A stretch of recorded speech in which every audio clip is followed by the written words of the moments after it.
You know, when Nick at Whipple initially told me after I broke not one but two sets of axles on this side of the car, he said, "Hey JB, you really ought to replace the wheel hub on that side whenever you replace that axle." Like, it's fine. Well, shit, Nick. Let's replace wheel bearings. Welcome to Murphy's Law Garage, my fellow Mustang degenerates. Yeah. Breaking axles does in fact thoroughly ruin some wheel bearings. I may have broken a couple, as y'all know. So it shouldn't really come as a surprise to many people.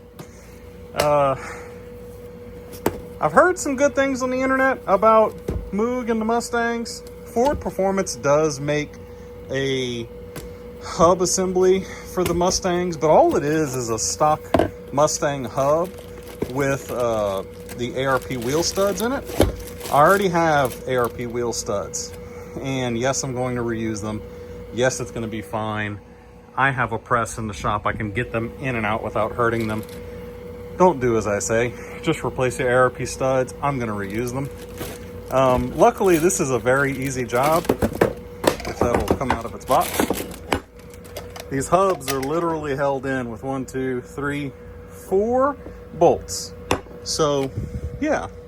How hard could it really be? It's not. Secret, I've been there already. So, let's replace some wheel hubs on the Mustang. Oh, and you see two here, and that's because the passenger side has also got a slight bit of 12/6 play. Could be something in the suspension.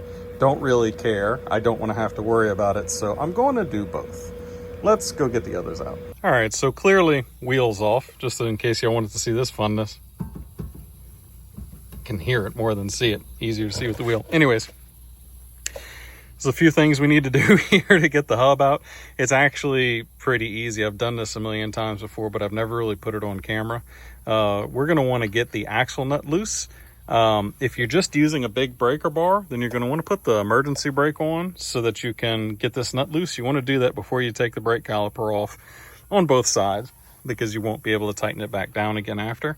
So axle nut loose, I've gone ahead and broken mine loose using an impact, which you don't need a parking brake for that. I also have G-Force built axles in here, so my nut's a little different, but it's a 32 mil. You're going to need to make sure you have this ahead of time. And this nut is not reusable if you're on the stock axle, because it's a torque to yield and you're going to have to replace it on the stock. It is reusable on the built axles. So axle nut off.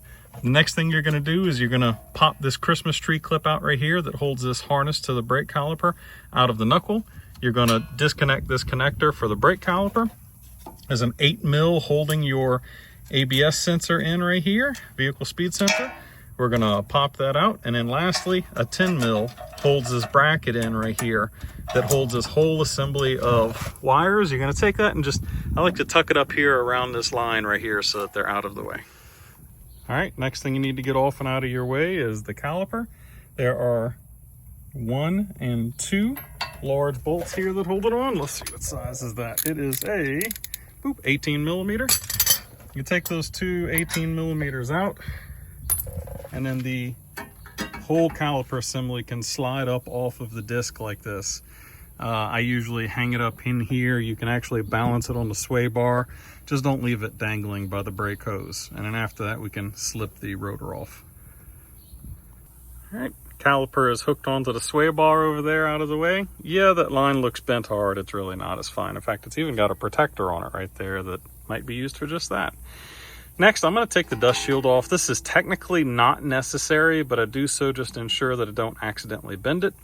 Once I've got the dust shield off, I'm going to start separating these two uppers here. All right, 3 8mm bolts, and now the dust shield is dangling in the wind. We can take that out of our way. I want to show y'all now that all of this is out of the way. You can see clearly the bearing has been leaking grease, and you might be able to see better. I'm going to wiggle a bit. Not really. The amount of play that's occurring here in this bearing. The 15 on this side and an 18 on that side, you can remove your upper arm, the camber arm. If you have BMRs like I do, now is a fantastic time to grease your prime joints that will inevitably squeak no matter how much you grease them, but do it anyways right now. Next, I'm going to take the upper link off. All right, with the upper bolt and the link here removed, this guy here, it's just a 15 on this side. This side is actually, the nut is captured onto the knuckle, so it's easy to remove. It's got like a conical dome that goes into the knuckle here that you can force out and get this to swing out. Just leave it. It helps hold it still. Next thing I'm going to do is I'm going to remove the front and rear bolts down here. Oh, wrong one. Rear, and then down here, front. Once all of those are out, the knuckle will actually be free from the car. All right, so the whole situation is limp right now. It's a 21 mil in the back. This is very tight, even with an impact.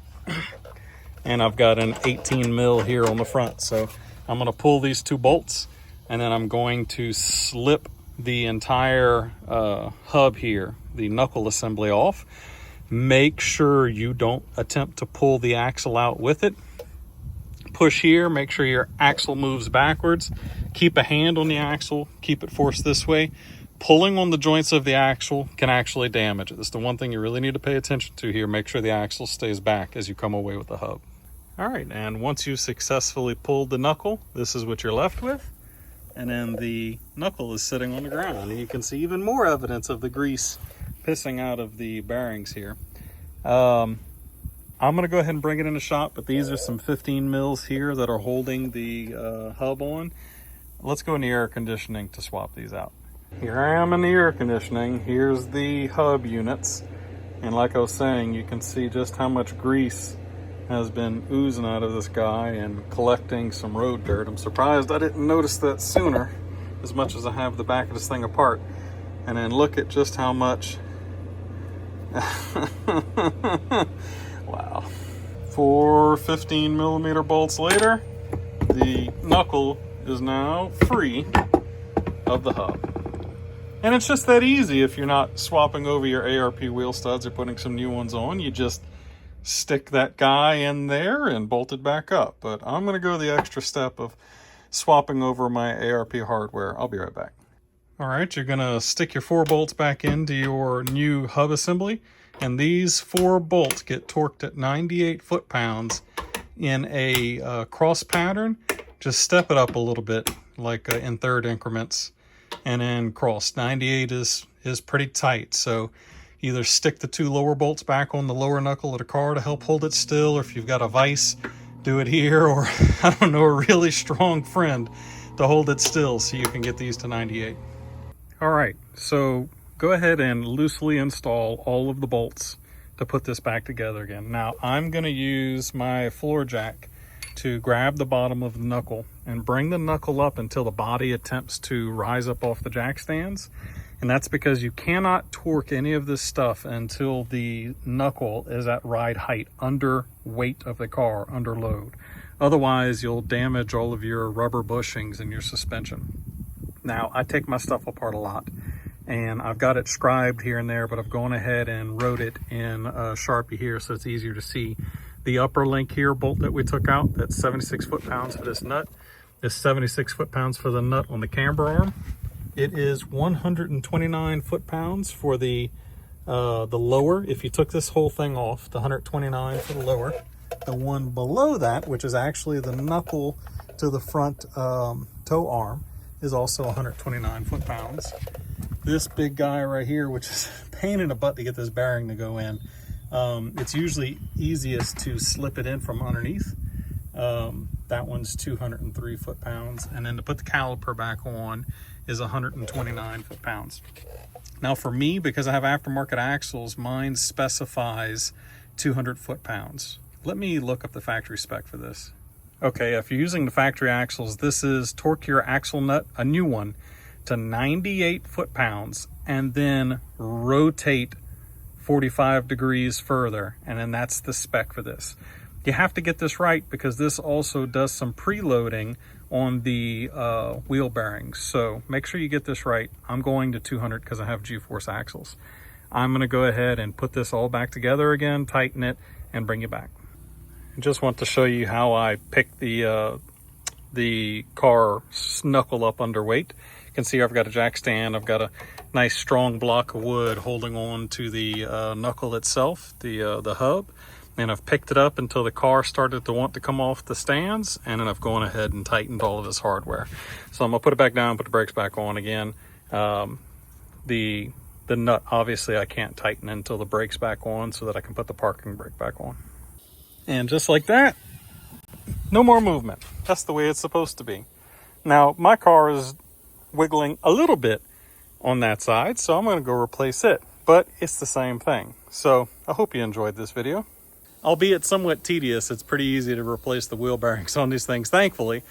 I didn't initially believe when I was told years ago that if you track these cars like a road course and you go to drag strip with big stickies, that sometimes you only get one season out of those wheel bearings. And well, I got one season out of these wheel bearings. Now, to be fair, that was 110 plus passes and 2 broken axles on the driver's side. No surprise.